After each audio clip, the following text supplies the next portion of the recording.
Hello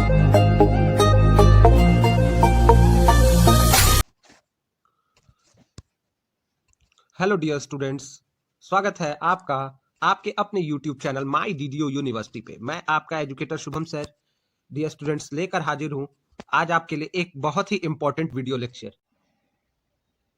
वंदे मातरम students. आज previous year paper की सीरीज में आज हम लेकर अवेलेबल है एक और important previous year paper HIS 201 यानी हिस्ट्री का 201 का प्रीवियस ईयर पेपर। स्टूडेंट्स, ये बीए थर्ड सेमेस्टर के हमारे स्टूडेंट्स के लिए एक इंपॉर्टेंट प्रीवियस ईयर पेपर होने वाला है। स्टूडेंट्स, पेपर का आपको कोड की बात करें तो HIS 201 है, और पेपर के ईयर की बात करें तो ये 2023-24 का आपका प्रीवियस ईयर पेपर है। स्टूडेंट, ये हिस्ट्री का ये आपका पेपर है और पेपर का टाइटल है आपका हिस्ट्री ऑफ मॉडर्न इंडिया। ठीक है, 1757 टू 1857 AD, यानी हम मॉडर्न भारत की बात करेंगे 1757 से लेकर 1857, यानी पिछला 100 साल कवर करेंगे। ठीक है, तो स्टूडेंट इस पेपर में लास्ट तक बने रहेगा। छोटी छोटी बातों के लिए पेन पेपर लेकर बैठ जाइए, और जो जो छोटी छोटी बातें एक्स्ट्रा डिटेल बता देंगे नोट करिएगा, क्योंकि आपको भी पता है पेपर आपका अच्छा वहीं से होता है। बाकी जितने सारे क्वेश्चंस कराऊंगा उसको अच्छे से समझिएगा, एक्स्ट्रा इन्फॉर्मेशन को नोट करिएगा। तो चलते हैं क्वेश्चंस की तरफ बिना आपका टाइम वेस्ट किए। स्टूडेंट्स, वीडियो को शेयर कर दीजिएगा अपने फ्रेंड्स के बीच, और अगर आपने चैनल को सब्सक्राइब नहीं किया है तो सब्सक्राइब कर लीजिएगा। सारे डीडीयू के प्रीवियस ईयर पेपर आपको यहाँ पे मिलते रहेंगे।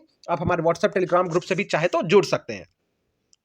स्टूडेंट, पहला क्वेश्चन कह रहा है, अंग्रेजी शासन काल में भारत का कौन सा क्षेत्र अफीम उत्पादन हेतु प्रसिद्ध था, यानी ओपियम प्रोडक्शन के लिए कौन सा रीजन इंडिया का पॉपुलर था। तो स्टूडेंट, ओपियम प्रोडक्शन के लिए भारत का बिहार पॉपुलर था। ठीक है, तो पहले क्वेश्चन का आंसर होगा कि ब्रिटिश रूल के दौरान भारत में ओपियम प्रोडक्शन के लिए भारत का बिहार प्रसिद्ध था। तो ऑप्शन ए राइट हो जाएगा, बिहार।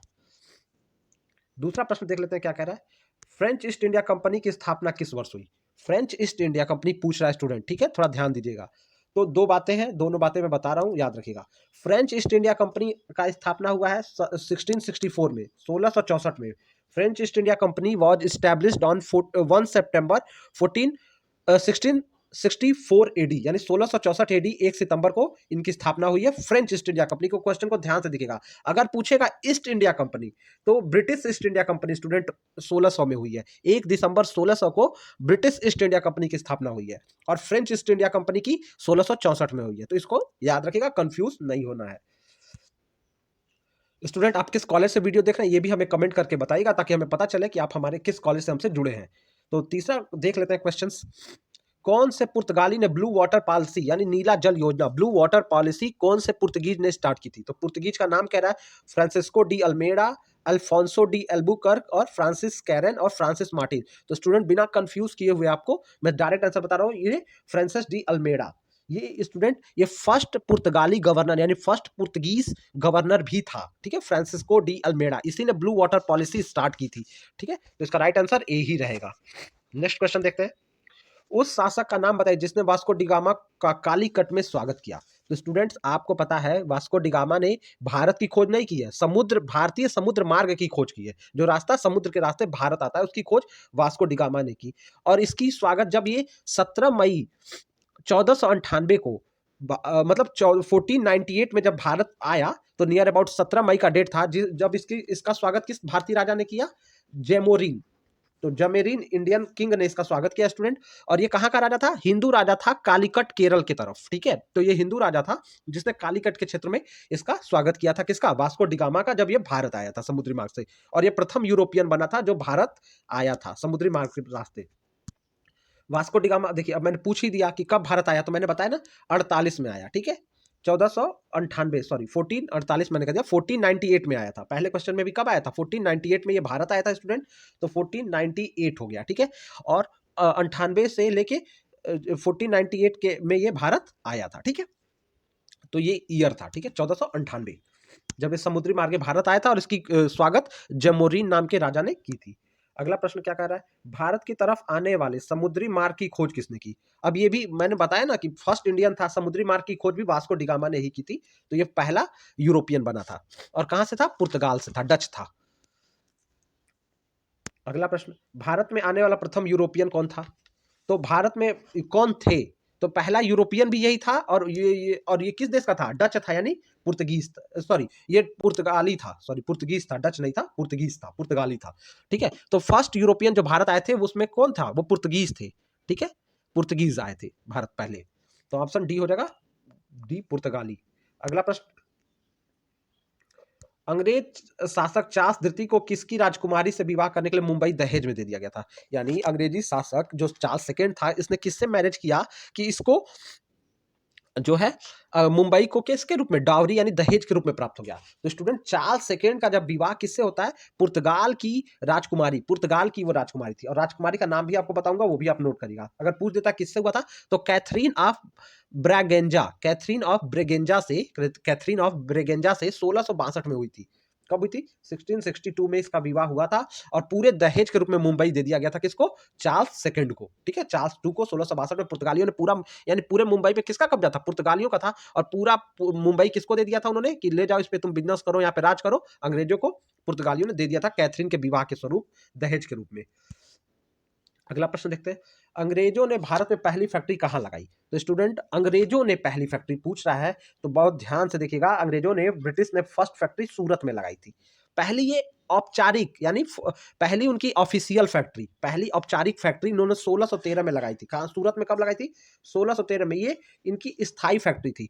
इससे पहले 1611 में अस्थायी फैक्ट्री मुसौलीपट्टनम में लगा चुके थे। ठीक है, ठीक है, 1611 में अंग्रेज लगा चुके थे, लेकिन वो अस्थायी थी, तो उसको नहीं मानते। और कहां लगाई थी? 1611 में मसौलीपट्टनम में अस्थायी फैक्ट्री लगा चुके थे, लेकिन 1613 में इन्होंने पहली स्थायी फैक्ट्री सूरत में लगाई। 1613 ईयर भी याद रखिएगा, ये सारी बातें पूछी जाएंगी, अगली बार ईयर्स पूछ लिए जाएंगे। अगला क्वेश्चन क्या कर रहा है, किन स्थानों पर डचों ने अपने व्यापारिक अड्डे स्थापित किए? तो स्टूडेंट, अंग्रेजों ने अपने व्यापारिक अड्डे, डचों ने अपने व्यापारिक जो अड्डे थे वो कहाँ स्थापित? तो सूरत में, भरूच में, आगरा में, नागापट्टनम, चिंसूरा, मछलीपट्टनम, कोचीन, अहमदाबाद। तो स्टूडेंट, इस सब जगह पे किए थे। इसको छोड़ के भी अभी और जगह है जहां पे उन्होंने अपने किए थे। ठीक है, तो जिसमें मालाबार भी है और भी है। तो ये सब सूरत, भरूच, आगरा, नागापट्टनम, चिंसूरा, मछलीपट्टनम, कोचीन, अहमदाबाद, पटना, मालाबार, इन सब जगह पे स्थापित किए थे। तो ऑप्शन डी हमारा राइट रहेगा आंसर के रूप में। अगला, किस सम्राट के काल में ब्रिटिश ईस्ट इंडिया कंपनी ने भारत में अपना सर्वप्रथम कारखाना स्थापित किया? तो अब किस मुगल सम्राट के समय ब्रिटिश ने अपना ना, तो 1613 में। ठीक है, तो मुगल राजा 1613 में ब्रिटिश इंडिया कंपनी ने अपना, जहांगीर जो राजा था उसके समय अपना पहली वो इन्होंने डाल दी थी। ठीक है, पहली फैक्ट्री कहाँ डाली थी? सूरत में डाली थी। मैंने बताया था 1613 में। और क्या सन था? 1613। सूरत में पहली फैक्ट्री डाल दी थी, अस्थायी फैक्ट्री। उस समय राजा जहांगीर था। अगला क्वेश्चन, निम्न में से कौन भारत आने वाला पहला अंग्रेज है? तो भारत आने वाला कौन पहला अंग्रेज जहाज है? ठीक है, अच्छा, अंग्रेज जहाज का नाम पूछा है। ठीक है, तो स्टूडेंट, जो अंग्रेज जहाज की जब हम बात करते हैं तो उसका नाम रेड ड्रैगन है। क्या नाम है? Red dragon. जो ये पहला, ये इसका नाम पहले कुछ और था, बाद में इसका नाम रेड ड्रैगन रख दिया गया था। तो ये 1601 से 1603 के बीच इससे यात्राएं भारत में हुई। ठीक है, जो ब्रिटिश, और ये पहला शिप था जो अंग्रेजी जिसपे सवार होकर भारत आए थे। ये पहला जहाज है। ठीक है, तो रेड ड्रैगन नाम याद रखेंगे आप। अगला प्रश्न देख लेते हैं, लंदन ईस्ट इंडिया कंपनी के गठन के समय भारत का बादशाह, तो लंदन में जब ईस्ट इंडिया कंपनी अभी गठित हो रही है, भारत में आई नहीं है, तो उस समय बादशाह कौन है? तो स्टूडेंट, जहांगीर के समय जब आ रहे हैं तो जहांगीर है, और जब गठित हो रही है तो उससे पहले उसके फादर जो है अकबर। 1556 से लेकर 1605 तक राजा था कौन? अकबर था। अकबर का शासनकाल है 1556 से लेके 1605। ठीक है, तो इसके बीच में अकबर है, और ये तीसरा मुगल राजा था 1556 से लेकर 1605 के बीच। और जब इंग्लैंड में, लंदन में इसका गठन हो रहा है, ईस्ट इंडिया कंपनी EIC का गठन हो रहा है, तो राजा कौन था? अकबर था। ठीक है, तो ऑप्शन आपका अकबर सही रहेगा, राइट आंसर। अगला क्वेश्चन, बंगाल में द्वैध शासन प्रणाली किसने लागू कराई? तो स्टूडेंट, जिसको डुअल गवर्नेंस सिस्टम कहते हैं, ये बंगाल में पूछा है। तो बंगाल में इसको लागू कराने वाला कौन था? Robert Clive. ठीक है, रॉबर्ट क्लाइव ने इसको बंगाल, अब रॉबर्ट क्लाइव स्टूडेंट जो गवर्नर जनरल था, ये कब तक से कब तक था? तो नोट करिएगा, 1765 से लेके 72 तक। 1765 से लेके जो 1765 से लेके 1772 तक, कब तक था? 1772 तक गवर्नर जनरल था। और इसने जो है डुअल सिस्टम ला दिया था। और इसने क्या किया था? डुअल सिस्टम के अंदर किसका किसका गठन किया था? तो नोट करिएगा, जो है दो शासन प्रणाली के अंतर्गत इसने निजामत और दीवानी दो भाग में बांट दिया था। ठीक है, और ठीक है, और स्टूडेंट, ये जब आ रहा है डुअल गवर्नेंस सिस्टम, तो याद रखिएगा उससे ये किसके परिणाम के स्वरूप आ रहा है? तो जो बैटल ऑफ बक्सर चल रहा था, शाह आलम द्वितीय, नोट करिएगा, शाह आलम द्वितीय और रॉबर्ट क्लाइव के बीच चल रहा था बैटल ऑफ बक्सर। कब चला था? 1764 में। ठीक है, चल रहा था। ठीक है, तो उसके बाद ही जब आता है तो ये डुअल गवर्नेंस, और उसमें इलाहाबाद की संधि 1765 में लॉर्ड क्लाइव जब आ रहा है, गवर्नर जनरल बन रहा है, तो 1765 में शाह आलम द्वितीय हार गया, तो इसको इलाहाबाद की संधि करनी पड़ी, और उसी संधि के स्वरूप डुअल गवर्नेंस सिस्टम यानी बंगाल में द्वैध शासन शुरू हुआ, जिसके अंतर्गत निजमत और दीवानी दो भागों में जो था वो सिस्टम को बांट दिया गया था टैक्स लेने को। अगला क्वेश्चन, निम्नलिखित बंगाल के गवर्नर जनरलों में से कौन तृतीय आंग्ल मैसूर युद्ध के से संबंधित है? तो तृतीय आंग्ल मैसूर युद्ध, तो जब आंग्ल मैसूर युद्ध की बात होती है स्टूडेंट, ठीक है, तो इसमें जब तृतीय आंग्ल टीपू सुल्तान से हो रहा है, तीसरा आंग्ल युद्ध किसके किसके बीच हो रहा है? लॉर्ड कॉर्नवालिस और टीपू सुल्तान के बीच हो रहा है, ठीक है।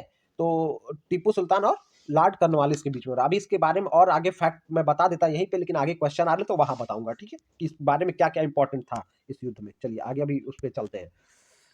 अगला क्वेश्चन, किस गवर्नर जनरल ने भारत में दास प्रथा को समाप्त किया? किस गवर्नर जनरल ने भारत में दास प्रथा को, तो स्टूडेंट लॉर्ड एलन बेरो। ये बहुत इंपॉर्टेंट पेपर है स्टूडेंट, इसके सारे क्वेश्चन कहीं ना कहीं यहाँ तक कि इसके सारे क्वेश्चन पुलिस भर्ती परीक्षा में पूछे गए हैं, बिहार एसआई में पूछे गए हैं, ये सारे कॉम्पिटेटिव एग्जाम के क्वेश्चन थे स्टूडेंट, और बहुत प्यारा पेपर बना है। अगर ये सब आप इसको अच्छे से, इस पेपर को आप तैयार करके जाते हैं, तो अगर ये पूरा सिलेबस इसका तैयार कर लेते हैं, तो आप बहुत सारे एग्जाम को, एसएससी जीडी पुलिस, ये सारे एग्जाम को बड़े आराम से आप इसमें इसका जीएस आप सॉल्व कर सकते हैं। तो बहुत बेसिक पेपर था और बहुत अच्छा पेपर था, और सारे कंपटीशन में आए हुए क्वेश्चन को उठा के आपसे पूछा गया है, तो बिल्कुल भी मतलब आसान, मतलब बिल्कुल भी इसे कह सकते हैं कि आपके लिए बहुत बेनिफिशियल पेपर होने वाला है, ठीक है, बहुत लाभकारी पेपर है।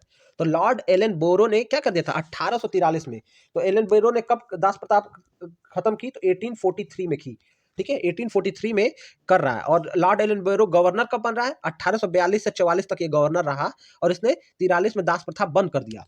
दास प्रथा को बंद किया 43 में स्टूडेंट, लेकिन इसका प्रावधान चार्टर एक्ट 1833 में पहले ही कर दिया गया था। तो चार्टर एक्ट कब आया था? इससे 10 साल पहले 1833 में, जिसमें कहा गया था कि इसको बंद करना है, लेकिन बंद किया कब? 10 साल बाद 1843 में लॉर्ड एलन बोरो ने, ठीक है, ये याद रखिएगा। चार्टर एक्ट किसमें लिखा, प्रश्न कभी पूछेगा कि किस चार्टर एक्ट में, तो चार्टर एक्ट 1833 में इसकी व्यवस्था की गई थी। अगर पूछेगा दास प्रथा बंद करने की व्यवस्था किसमें की गई थी, तो चार्टर एक्ट 1833 में इसकी व्यवस्था कर दी गई थी, लेकिन बंद 10 साल बाद हुआ, लॉर्ड एलन बोरो ने किया, उस चार्टर एक्ट को लागू कराया, मतलब उसके प्रावधानों को। अगला प्रश्न क्या कर रहा है? भारतीय पुनर्जागरण आंदोलन के पिता, ये बहुत अच्छा क्वेश्चन है, बहुत आराम से ये क्वेश्चन आप कर सकते हैं। तो भारतीय पुनर्जागरण के पिता जो है राजा राम मोहन राय को माना जाता है। राजा राम मोहन राय बहुत इंपॉर्टेंट है, इनसे 2-3 क्वेश्चन लगातार पूछा है, तो आगे मैं बताऊंगा। इनका जन्म 22 मई 1772 में हुआ है। तो 1772 में इनका जन्म कलकत्ता में हुआ, मुर्शिदाबाद में, जो वेस्ट बंगाल का हिस्सा है मुर्शिदाबाद, और 1833 में इनकी मृत्यु इंग्लैंड में हुई थी, ठीक है, तो ये भी आप जानिएगा, 72 में जन्म और 1833 में मृत्यु इंग्लैंड में। अगला प्रश्न भी इन्हीं से है, तो इसलिए मैंने वहां बताया नहीं। अगला प्रश्न है, राजा राम मोहन राय द्वारा स्थापित प्रथम संस्था, तो ब्रह्म समाज, आत्मीय सभा, ब्रह्म सभा, तत्वबोधनी सभा। तो स्टूडेंट ये सारा तो इनसे जुड़ा हुआ है, लेकिन सबसे पहली जो सर्वप्रथम स्थापित की, तो वो की आत्मीय सभा को। इसका ईयर बता देता हूं आपको। आत्मीय सभा का गठन 1815 में कर दिया था। कितने में कर दिया था? 1815 में, ठीक है, 1815 में इन्होंने किया। अब जो और बातें बता रहा हूं, ब्रह्म समाज के बारे में अभी क्वेश्चन आ रहा है। ब्रह्म समाज 1828 में किया था, उसका नाम पहले ब्रह्म सभा था, बाद में बदल के उसका नाम ब्रह्म समाज हो गया था स्टूडेंट, ठीक है। इन्होंने सती प्रथा बंद कराने में किस भारतीय का योगदान है? तो राजा राम मोहन राय का योगदान है, ठीक है, और बंद किया है लॉर्ड विलियम बेंटिक ने, ठीक है। तो इनके प्रयासों से लॉर्ड विलियम बेंटिक ने सती प्रथा बंद कराया, ठीक है, 1829 में बंद कराया था, इन्होंने ही कराया था, तो ये भी आप याद रखिएगा, इनका योगदान है, और बंद किया बेंटिक ने, जो अभी क्वेश्चन आएगा। अगला क्वेश्चन, राजा राम मोहन राय द्वारा ब्रह्म समाज की स्थापना, मैंने बताया ना, पहले ब्रह्म समाज को इन्होंने ब्रह्म सभा कहा गया था, बाद में इसका नाम बदल के ब्रह्म समाज कर गया था, 1828 में इसकी स्थापना की गई, 1828 में इसकी स्थापना की गई, ठीक है। राजा राम मोहन राय ने 2 जो संपादन किया है पत्रिकाओं का, जिसमें संवाद कौमुदी और मीरात उल अकबर भी जो है, इसका संपादन राजा राम मोहन राय ने किया है, तो याद रखिएगा, संवाद कौमुदी और मीरात उल अकबर ने। राजा मोहन, अभी प्रश्न एक बहुत इंपॉर्टेंट आ रहा है जो पूछा जाता है, राजा राम मोहन राय को राजा की उपाधि किसने दी? तो स्टूडेंट राजा राम मोहन राय को राजा की उपाधि अकबर द्वितीय ने दी, अकबर द्वितीय। अब अकबर द्वितीय कौन था? ये वो अकबर नहीं है, ये अकबर द्वितीय है, इसका कार्यकाल था 1806 से लेके 1806 से लेके 1837 तक इनका कार्यकाल था। अकबर द्वितीय ने, इन्होंने ही राजा राम मोहन राय को राजा की संज्ञा दी थी, जिससे इनका नाम बदल के हो गया था राजा राम मोहन राय। अगला प्रश्न, इसमें किसने 1893 में शिकागो में धर्म संसद में भाग लिया? तो स्टूडेंट, जो शिकागो में सर्वधर्म सम्मेलन हो रहा था, इसमें स्वामी विवेकानंद ने भारत का प्रतिनिधित्व किया था और इसमें इन्होंने सनातन यानी हिंदू धर्म पे व्याख्यान रखा था और वहां के लोगों को लेडीज और जेंटलमैन न कह के मेरे प्यारे भाइयों और बहनों कह के संबोधित किया था, जिससे तालियों की गड़गड़ाहट से पूरा हॉल भर गया था। और देखिए, राजा राम मोहन राय की मृत्यु कब हुई? तो मैंने जन्म भी बता दिया, मुर्शिदाबाद वेस्ट बंगाल में इनका जन्म हुआ था 1772 में। मृत्यु कब हुई? 1833 में, ब्रिस्टल इंग्लैंड में। ठीक है, ब्रिस्टल इंग्लैंड में 1833 में इनकी डेथ हुई। ईयर नोट कर लीजिएगा, 1833। चलिए नेक्स्ट क्वेश्चन, स्थायी बंदोबस्त के तहत भूमि का स्वामी किसे माना जाता है? तो देखिए, अब जो ये जमींदार, तीन तरह की भूमियों के मालिकों को तय किया गया था, स्थायी बंदोबस्त उसमें से एक था। ठीक है, तो स्थायी बंदोबस्त में स्टूडेंट जो है, उसमें जो जमींदार थे इनको जमीन का मालिक माना गया था। किसको माना गया था? जमींदारों को माना गया था। और ये कब लागू हुआ? अगर परमानेंट सेटलमेंट जिसको स्थायी बंदोबस्त कहते हैं स्टूडेंट, ये कब लागू हुआ? तो ईयर ध्यान से नोट करिएगा, पूछा जाएगा इसी के आसपास प्रश्न रहे। 1793 में। ठीक है, ये उड़ीसा, बिहार और बनारस के कुछ क्षेत्रों पे लागू कर दिया गया था। मतलब इधर की जो व्यवस्था थी उसको बोला गया जमींदार स्थायी बंदोबस्त। ठीक है, इसके मालिक जमींदारी व्यवस्था थी और इसके मालिक लैंडलॉर्ड हुआ करते थे। ठीक है, यानी जमींदार हुआ करते थे। सूर्य अस्त कानून किससे जुड़ा? इसी कानून से 1793 का जो स्थायी बंदोबस्त है, इसी को दूसरा नाम है सूर्यास्त कानून। क्योंकि जो लैंडलॉर्ड यानी जो जमींदार थे, इनको कर वसूल करके किसानों से दिन के ढलने, एक निश्चित तिथि के दिन के ढलने तक ले जाके जमा कर देना, नहीं तो इनकी जमींदारी भी जाएगी और इनको जो सजा मिलेगी अलग से मिलेगी। इसीलिए इसको सूर्य ढलने तक उनको पूरा जमींदारी कर ले जाके जमा करना होता था। तो ये भू राजस्व व्यवस्था से जुड़ी हुई व्यवस्था है और अगर सूर्यास्त तक नहीं जमा करते थे तो इनको कोड़ों की सजा, इनकी जमींदारी छीन ली जाती थी। ठीक है, तो सूर्यास्त कानून जो है वो स्थायी बंदोबस्त को ही कहते हैं। अगला क्वेश्चन, इलाहाबाद की संधि कब हुई? इलाहाबाद की संधि बहुत इंपॉर्टेंट है। इलाहाबाद की संधि जो की जब बात करें स्टूडेंट, तो 16 अगस्त 1765। तो 16 अगस्त, इसको नोट करिएगा, 16 अगस्त 1765 में इलाहाबाद की संधि हुई और शाह आलम और लॉर्ड क्लाइव के बीच, शाह आलम द्वितीय और क्लाइव के बीच हुआ था। जब battle of Buxar battle of Buxar, इन बक्सर का जो युद्ध हुआ था, शाह आलम और अवध के नवाब सब हार गए थे, तब जाके इलाहाबाद की संधि 1765 में करनी पड़ी थी। ठीक है, तो शाह आलम और अवध के नवाब हार गए थे अंग्रेजों से। और कौन था वो अंग्रेज और जिसके मध्य हारे पूछा जाता? तो क्लाइव, क्लाइव था अंग्रेज गवर्नर जनरल। अगला क्वेश्चन, मद्रास के रैयतवाड़ी बंदोबस्त से कौन संबंधित रहा? तो देखिए, ये भी अब जो है, ये भी एक जमीन का मालिकाना हक वाली बात थी और इसमें जो है किसानों को भू का मालिक माना गया। रैयतवाड़ी बंदोबस्त में किसानों को भू का मालिक माना गया और रैयतवाड़ी व्यवस्था लेकर आया था मुनरो।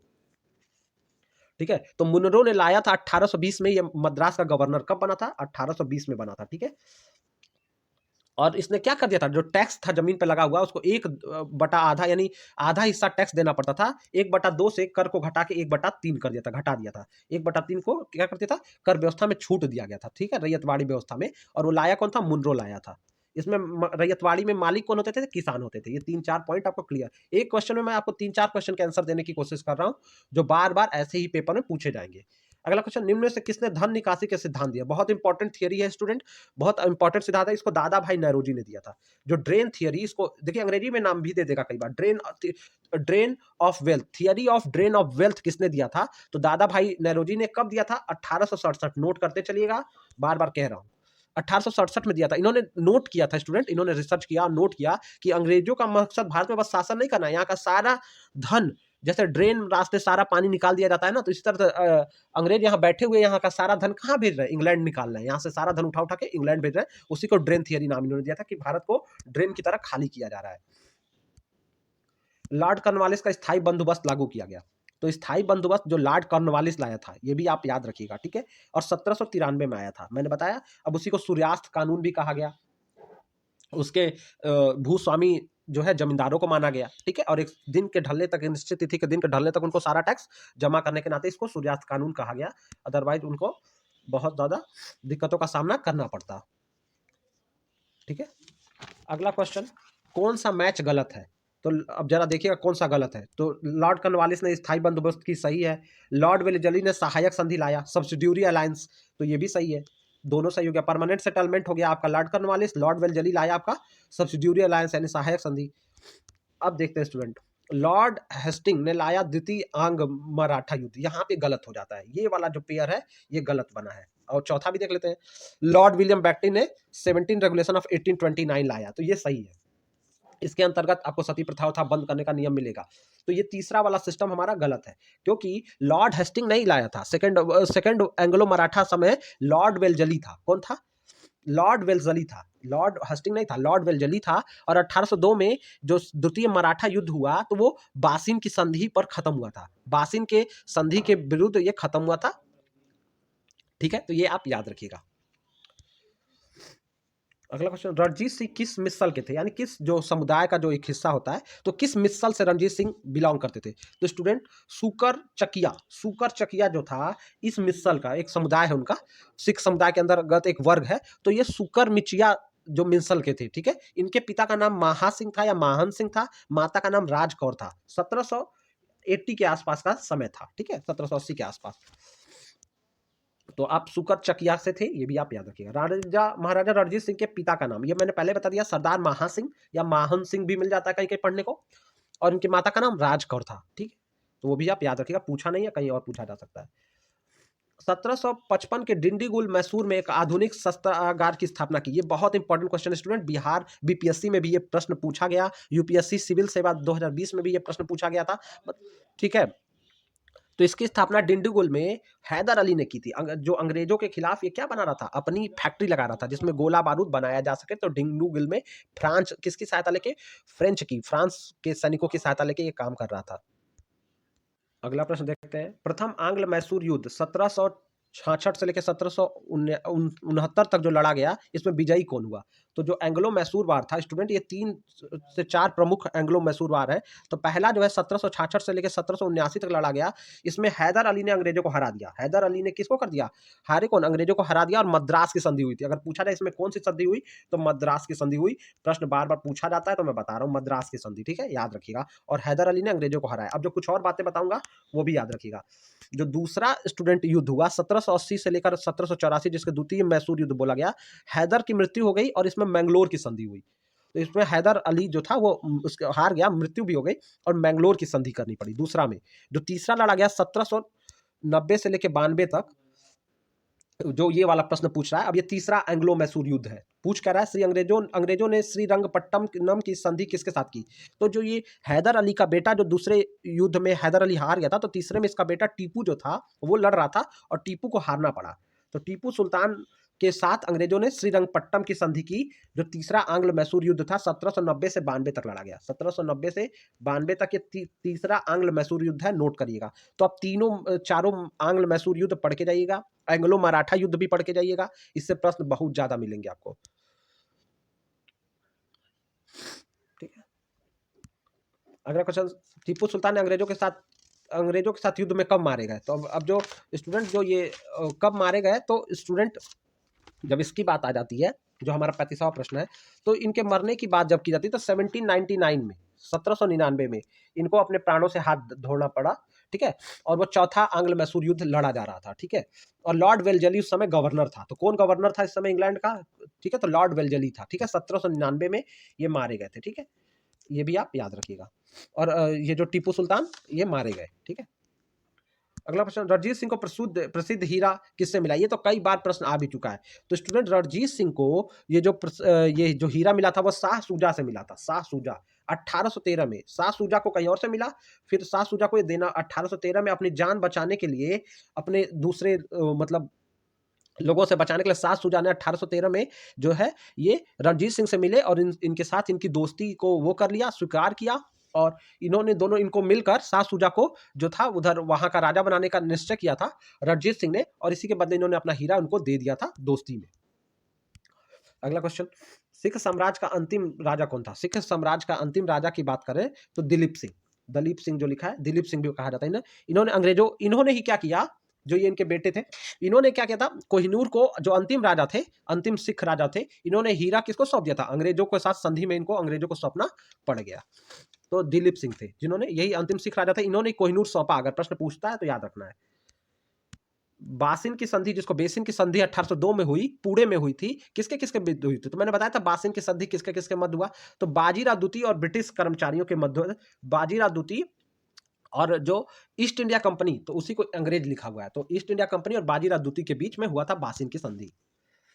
अगला प्रश्न, किस निम्न में से किस पर ब्रिटिश संसद में महाभियोग चलाया गया? ठीक है, तो इम्पीचमेंट जो होता है, इम्पीचमेंट की जब हम प्रक्रिया की बात करते हैं, तो इम्पीचमेंट का जो प्रक्रिया जिसको महाभियोग कहते हैं, ये चलाया गया किस गवर्नर जनरल पे? वॉरेन हेस्टिंग पे।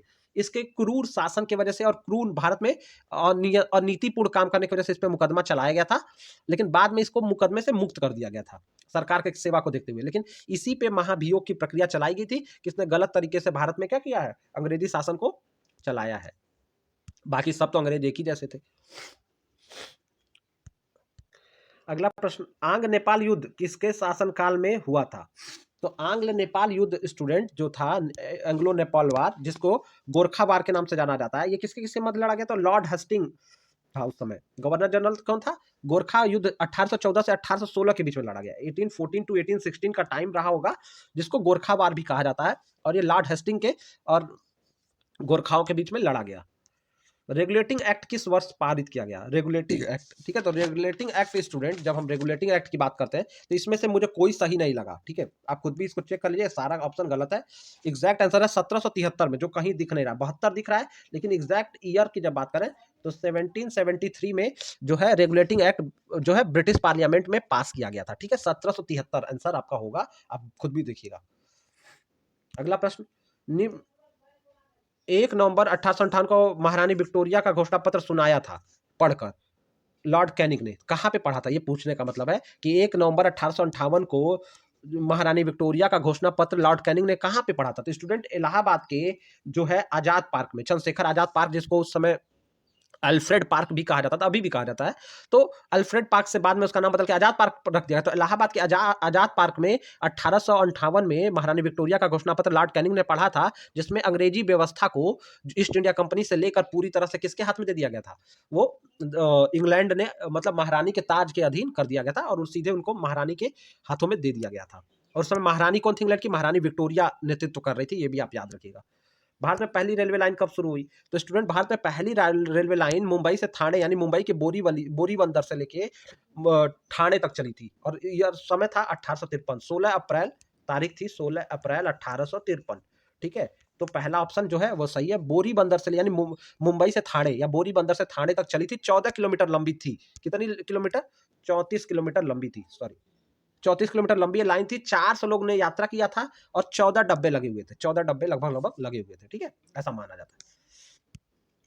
अगला क्वेश्चन, भारत में प्रथम रेलवे लाइन किस ब्रिटिश गवर्नर जनरल के समय बिछाई गई? तो स्टूडेंट, भारत में जो पहली लाइन बिछाई गई वो लॉर्ड डलहौजी, और इसी को भारत में रेलवे का जनक कहा जाता है। भारत में रेलवे के पिता जो है लॉर्ड डलहौजी को कहा जाता है।